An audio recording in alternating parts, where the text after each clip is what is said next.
Welcome back to Hot Mess Help Desk, where your campus counselors get real about the messy parts of life. I'm Lainie K. And I'm Mya Ice. Today we're tackling the million-dollar question. Who even am I? That's right, identity and belonging. Whether it's figuring out your major, your values, your cultural background, or your friend group, college can feel like one long identity crisis. So today's check-in question: if you had to describe yourself with a made-up job title, what would it be? Like professional procrastinator or snack enthusiast in chief? So yeah, mine would be recovering people pleaser with a minor in meme studies. Oh my goodness. I love it. I'd go with chief overthinker and side hustler dreamer. Oh boy. Alrighty, let's get into it, folks. Identity is layered, like onions or ogres. This episode is actually an ode to Shrek. Onions have layers, ogres have layers. Do you get it?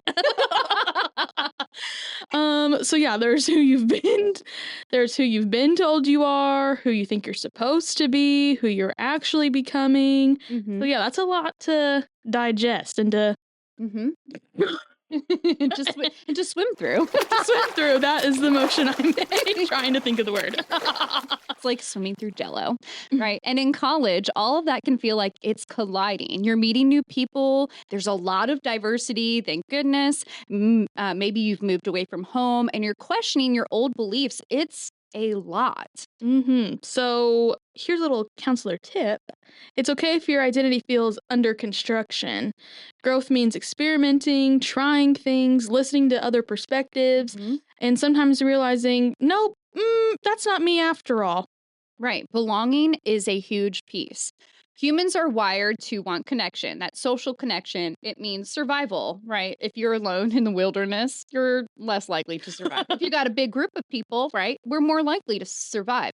We are looking for that connection, and forcing yourself into spaces that you don't fit into can make you actually feel lonelier than being alone. That's not to say, like Mya said, go experiment, right? Go try new things, but do not force that yourself to fit into environments or in friend groups that maybe it doesn't feel good for you, right? If you have different values than other people, that's okay. Yeah, but people can tell when you're not being true to yourself. And you can do it too. Like, you notice when people are being a little, like, can't quite put my finger on it, but like maybe they're trying too hard, or I don't know. I just can't quite put my finger on it, but something's off about this one. And it's probably because they're trying too hard to fit in or, align with your views and values. And that's not always good, because then you're denying a part of yourself that is true. So Yes. So finding one or two authentic connections. I know some people like a big group of friends, some people like a smaller group. Either one is fine. It depends on what you value. But having one or two authentic connections, people who really, really get you and you get them, can make a huge difference. People that fill up your cup, like we've talked about before. Quality, these quality friendships really beat the quantity of friendships. Get that quality friendship. There you go, Mya. Pop off. Listen, you absolutely know when somebody is sitting there and maybe just kind of regurgitating what you are saying, and it feels very like it doesn't feel good. You're like, they're not being authentic to themselves, and it just kind of creates some tension in the room. We talk about identity a lot in the therapy room, especially with college students, of course. I want to mention something I think I've already mentioned before, but I started asking clients, hey, the group of friends that you have now, when did you make that friend group? When did you meet these people? It is typically, the answer that I get is like the end of sophomore year into junior year, right? Is later on in the college experience. And I think it's because freshmen are trying to find their footing, trying to figure out what they like, what they don't like, which is absolutely acceptable, right? It is a process. Who you are now doesn't have to be who you'll be forever. And one way that you can maybe reflect on the things that are important to you is by doing a values questionnaire.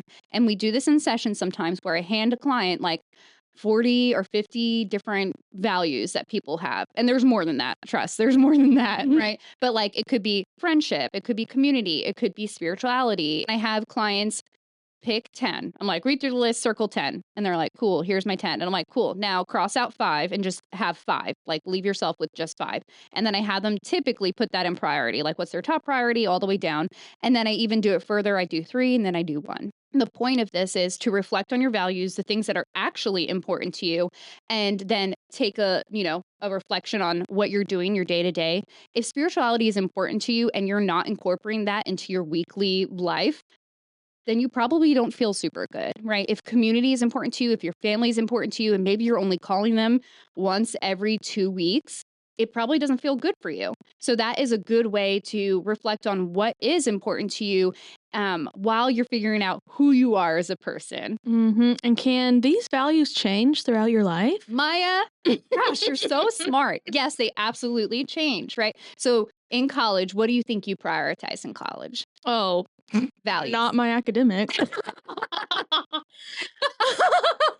I'm sure that's relatable to a lot. That is relatable, right? A lot of college students are like, I got here and I'm trying to socialize. I'm trying to join all these clubs. I'm trying to figure out who I am. That's okay. Right? Yep. Yeah. What were my values when I was 18? Like having fun, making those social connections. I was like, I'm not going to make it if I don't have a social group, because I know that I need friends to talk to, and I appreciate their perspectives when I'm like, I don't know what to do about this. I appreciate a number of perspectives. So people with different perspectives, blah, blah, blah. Yeah. So making those connections and making a community for myself, because I knew that's what I needed. Right. But now I still value that as well. But now I prioritize like growth and working on myself and being the best person I can be before I, bring in my own family and create that, and working on like my relationship with my husband and making sure that's all good before we bring more people into the world. Yes. So good example, right? So like maybe at first you prioritize, when you're 18, you prioritize social groups, social connections. And now at your, what do you say, big age? My big age. Ridiculous to me. You are prioritizing yourself, your own personal growth, and with the idea in mind of like family. And something I'll just mention, if you are interested in looking at your own values and identifying them, just reach out to one of us and we can send over that list of values and kind of that worksheet, and you can go through it on your own. And it might make you, I don't know, sometimes it's surprising to people. They're like, wow, adventure is really important to me. And I'm like, what does adventure mean for you? And they're like, oh, going hiking or going on long car drives. And I'm like, when's the last time you did that? Obviously there's some limitations with college students and finances, but how else can we do that? Okay, question, Mya.